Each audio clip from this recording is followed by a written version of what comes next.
Hey, welcome to a new episode of What Are You Selling with me, David Green. With me today, I am delighted to have Barbara J. Gilbert, the author of the Future Apocalypse series, joining me. Barbara, how are you doing today? Doing pretty good today. Excellent. And before we start, I just let's say the covers for your books are absolutely amazing. Thank you very much. My book designer, Christian Betunin, is great.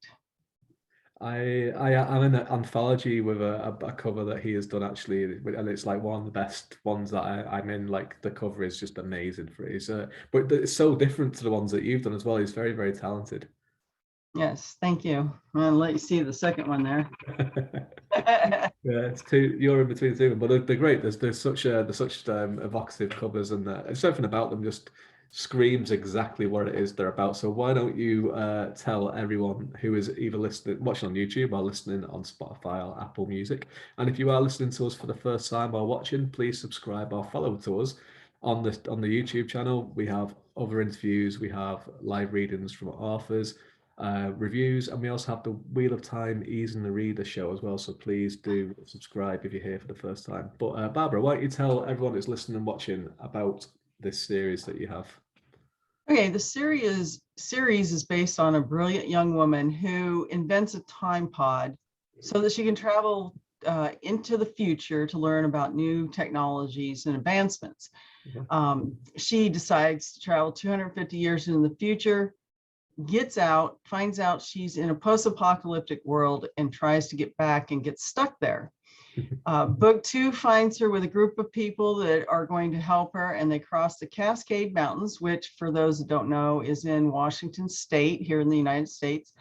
And they have to learn to survive all kinds of hazards. So they have to be able to survive. And they get to the other side, to this city of technology that has kind of bloomed out of the destruction.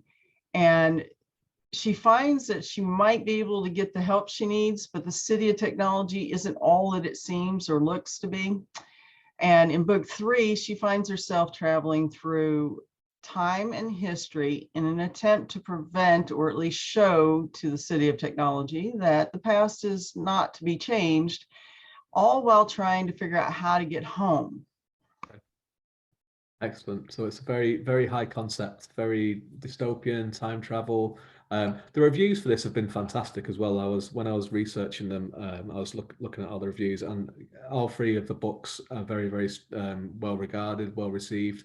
Um, what is it that inspired you to write this series? Was it just something that was beavering away in your mind for a long time, or was it just something that you spoke? I've spoken to a couple of people recently that were like, I literally had a dream and woke up and started writing the book. Right. Technically, how I got started in general was my two boys were being homeschooled, and they were required to write for NaNoWriMo, the Writers Month competition. And they weren't doing so well, so I decided I would try to inspire them and write with them. And I wrote more than they did, but didn't finish. And then the next year wrote again, didn't finish, and then took a year or two off. And then in 2018, because the rules changed, I thought I would go ahead and start the first story again. But then after starting to read it, I was like, no. So then I literally just dreamt up a whole new story, started typing it for NaNoWriMo, and I finished. I got 50,000 words, and I thought, nobody's going to even read this. And then the next thought was, there's no way I'm even going to be able to finish it and get it out there. So I'll split it in three and make it a series. Okay. And that's how the series was born. That's interesting. So before you went back, and then obviously when you put it in three, you went out and expanded them, because these three books are a little bit longer than 50,000 words Correct. combined, right? But Yes. it was, so before you went back to kind of work and expand on them, it was a finished story already, essentially.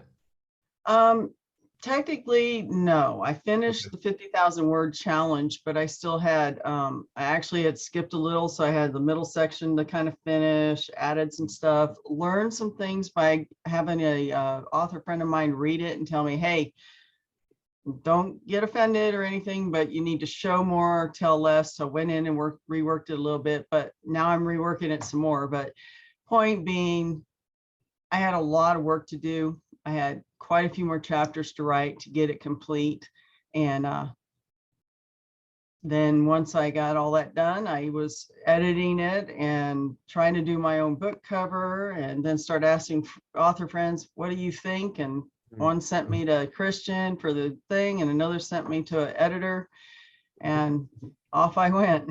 Yeah, that's great. It's great how the indie writing community really kind of pulls around people when they want help, because a lot of people I have come across a couple, unfortunate, that I kind of like their mentality is very much you're my competitor, which is not great. But most people are very like, yeah, I've used this person before, they're brilliant, this person's brilliant, go and check them out, and then they'll also help promote your books for you as well. Oh yes, definitely. Which is We good. all help promote each other's books. Yeah. It's a great community. So when you with this idea, what I was trying to get out before with the kind of how you'd kind of done the framework of it, did you have the ending in mind then from that point on? Was the ending set in stone, or did that kind of change as you went back and kind of developed it? It changed as I developed it. I'm more of a pantser, so the story kind of developed as I thought about it. I did learn a lesson that if I'm going to sit there and spend 2 hours trying to go to sleep and think about my story, I should at least put some notes down the next morning. Yeah.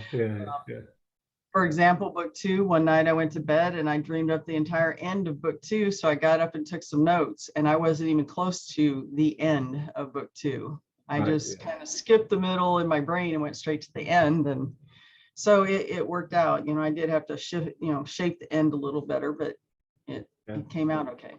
I was in the exact same place as you last night with that, because I'm working on the second of a trilogy at the moment, and I was kind of like, when you kind of have a little kind of problem, and you're kind of like, I need this and this to happen, but I need this also to happen to kind of explain this and this. Right. And then it also needs to go into the third book. And I've been kind of like pondering it for a few days and just kind of like working it around in my mind and what have you.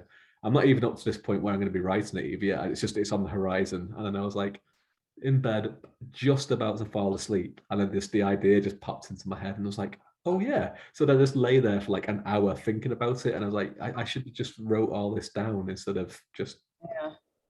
I can hardly wait so I can just plug my brain in. So when I'm thinking about these things, it just dumps. But that's scary, because once that technology is out there, then, of course, everybody's going to know what you think. And we don't want that.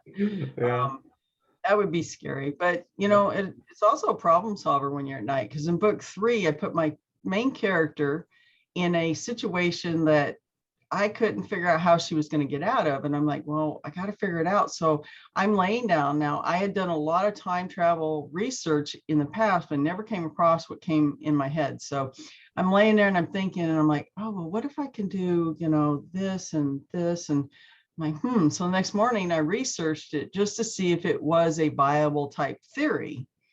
Because I'm trying to keep some of the time travel theories in the book, even though, it's science fiction, so we can kind of creativity, use some creativity there.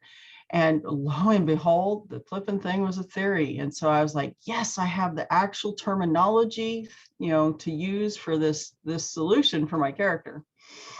That's great. It's great that it was actually a real theory as well. It's like it's like you've just come up with a theory, and it's like, oh no, this is a real thing. Like this is maybe in a previous life you were like a physicist or something like that. Just came. Oh, I don't know. I can't do math very well, and science, it's okay. So, but you never know. Maybe I was, and it just comes out when I'm sleeping. Yeah, maybe. Yeah, I like how you're like, science is okay, and you've written a sci-fi dystopian time travel book, and you're like, yeah, it's science. So where did that come from? Obviously, it's sci-fi, it's dystopian. Is that something that you're into as a reader, or as a film watcher or something? Is that something you've always been into, or was it as much a surprise to you as it was to anyone else? I love apocalyptic movies. I love apocalyptic scenarios and scenes and books. And I love other books too. I grew up reading Hardy Boys and Nancy Drew, and then got introduced to Terry Brooks's book in high school and fell in love with it. And I've got all his books and signed books, and finally met him years later. Oh yeah, excellent. His books are post-apocalyptic too, but in a fantasy. Yes, they are. And I didn't realize that until I started out with Sword of Shannara. And it wasn't until like 10 years ago that I actually read the first 3 books, Running with a Demon and all that. And I'm like, oh my word. So it made more sense. Right. How Shannara started. But anyways, so yeah, I'm more into that apocalyptic style. I've been fascinated since I was a child with the Book of Revelation. However, I will not touch that. I won't even go there as far as that goes, but I can come up and dream up my own, things. Yeah, no, I agree with that actually. The Book of Revelations is very interesting to read, and it can get a lot of you can get a lot of inspiration from it, because it is so out there and crazy when you think about it, all this kind of stuff. And I mean, it's funny where you get the inspiration from. Are you in terms of time travel, did you read any of the kind of classic time travel tales, or was that just something that just came from just sci-fi in general? I've read a few time travel books. I've read so many books lately, I couldn't tell you which titles which. But I've watched a lot of time travel shows. In fact, is it the Umbrella Academy? Oh yeah. I avoided that show because it just didn't look interesting. And one day I saw this it came up on Netflix, and it showed the scenes from one of the episodes. I'm like, you've got to be kidding me. That scene is in my book. Right, okay. Sort of, kind of, okay? Yeah. So I okay, now I'm interested. So I had to watch the entire series, binge watch it. And it was amazing to find out that that they kind of time travel back and forth in, and stuff. So yeah, it was very interesting. And I like those kinds of shows. Yeah. It's funny, isn't it, when you come across something that you had no idea existed, and you're like, I've done something quite similar to this, and it's but then that's the way it is, isn't it? I did the same thing with one of my series. I did this kind of private investigator that lives in this. He dies and comes back to life and realizes that we all live in hell and heaven is real and everything like this. And it's not magical or anything, but there is like magical kind of things going on and what have you. But he's just a regular person. And then I kind of wrote it, the first one, and then some people, when I was kind of getting beta read, people were like, they enjoyed it, and they're like, it's similar to the Dresden Files. And I was like, I've heard of the Dresden Files, but I've never read them. So I was like, once the first one is finished, I was like, I'll read the first Dresden File book. And I was like reading it, I was like, oh my God, this is just, it's so similar. Yeah, I had an author where one of his books, I wrote him on chat, and I'm like, holy cow, I blah blah blah in my book, and I just kind of touch on it. I don't really get into the actual events that caused the apocalypse, right? And just kind of tell you how it happened by having a character tell another character. And so he's like, well, great minds think alike. Yeah, that's it, isn't it? Because I'd already had my book written before his book came out. So there you go. That's the way it is. So in terms of, you talk about research before, when you were researching various different things, obviously the location and setting of the series is something that you're familiar with because it's local to you. In terms of like looking at that in terms of how a society can change over 250 years when there's an event, what kind of things did you mentioned before that you like to look at, like kind of scenarios and stuff? Was that just basically what you were doing? You were kind of just doing like a thought experiment and how far this could go? Well, as I was doing it, when I came up with the character talking about it, it was a congregation of things. My character deals with hurricanes in Wilmington, North Carolina, and then they're dealing with earthquakes in Seattle. So those are important things because they play later in the fact that my characters talking about climate change, fracking, and the volcanoes and the tectonic plates, and just so it was basically there was a semi cataclysmic event before the what they call 0 day or the day, and so then all these things happen pretty much at once, and it makes quite a disaster of the whole place. Okay. And obviously you started writing these before we went into our pandemic. Oh yeah. Was book 2 and 3 during the pandemic. During so did that have any kind of effect on how you were writing it, and not in terms of just like how you were writing it, but the actual writing itself and the story? Did that influence anything, or was it just it was just there as an outside kind of thing that's happening? Yeah, it was just an outside thing since my books didn't really deal with any pandemic issues. It was kind of an escape. I could go hide and write my book and not have to worry about what's going on outside. Yeah, I was exactly the same. I was way more. I've not been too bad in productivity this year, but 2020 I was way more productive because I was just like, I just don't want to know what's going on anymore. I wanted to get book 3 done so I could take a break. Boy, was I in for a surprise. There are no breaks. No, there are Even if you're not writing, you got to market. That's exactly right. So the marketing is the thing that they don't tell you about, when it's like the marketing is really hard, and it's like it's fun, but also it is a full-time endeavor as well. Yes. So what is next for you? I mean, obviously with the premise that you have for this series, I mean, obviously it's a completed series, it's a completed trilogy, but there is scope for more stories in this world, I presume.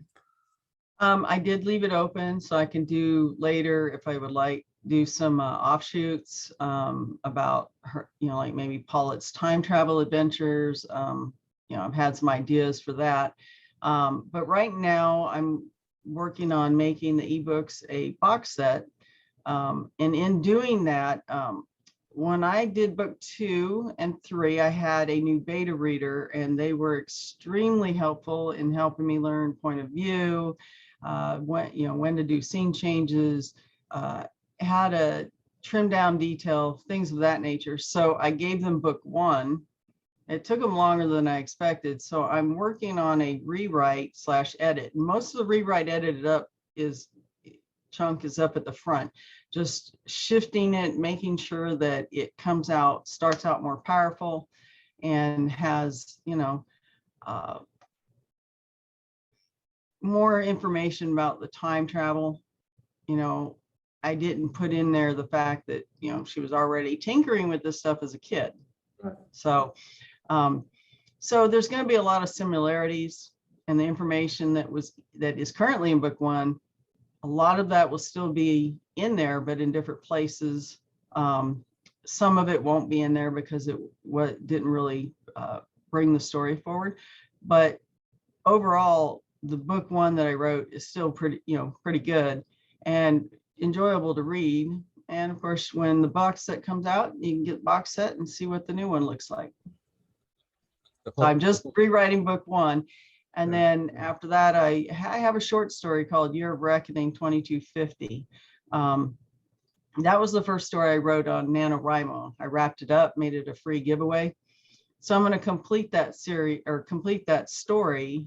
I just haven't decided if I'm going to change the name a little or if I'm going to leave the name, change the cover a little, and just put complete story, so those that have read the short story know, oh, okay, this is the full story now. Yeah. And that's going to be kind of coming out around the same time as the box set to kind of... No, I'm a little slow on stuff. I do photography too, and I got myself back into dog trials, so that's a lot of work. Box set will probably come out in the spring. That's what I'm shooting for. The other story, I'm hoping it'll be out in time for Christmas next year. Next year. I was going to say, it's very, very soon. I'm a little slow, but I'll get a story out for Christmas. Well, I did tell my readers that it would be out sometime in 2022. Didn't promise when, so. Yeah, well, that's it. Before New Year's Eve, that's all you need to say. Yeah, exactly. Barbara, thanks so much for coming on. Where can people that are listening and watching, where can people find you? And all of your links and everything will be in the show notes as well. But why don't you tell us where's best to find you? Okay. Of course, you can find me on Facebook. I have an author page called Author Barbara J. Gilbert. And then I also have a readers group called Circle of Catastrophe. So if you just type that in, you should be able to find me fairly quickly. That'll let you keep up to date on what I'm doing. And then you can also find me on Amazon. You just search in Future Apocalypse if you're looking for the books. I also have a little Amazon page, bio page or whatever. And then you can also find me in a lot of the local online ebook retailers and a lot of the paper book retailers, because my paperbacks are wide as well. So Kobo, Nook, Apple, and I don't remember the name of the British app, but there you can get your books there too. Book Depository, I think it is, isn't it? That's the. Yeah, I'd have to look at the link here. It'll be there, but they'll all be in the show notes below, so people can grab them. Oh, and I should remember my website, barbarajgilbert.com. Excellent. Yeah, Barbara, thanks so much for coming on. It's been a pleasure talking to you. Yes, thank you. It's been And a pleasure. everyone watching, thanks for staying to the end.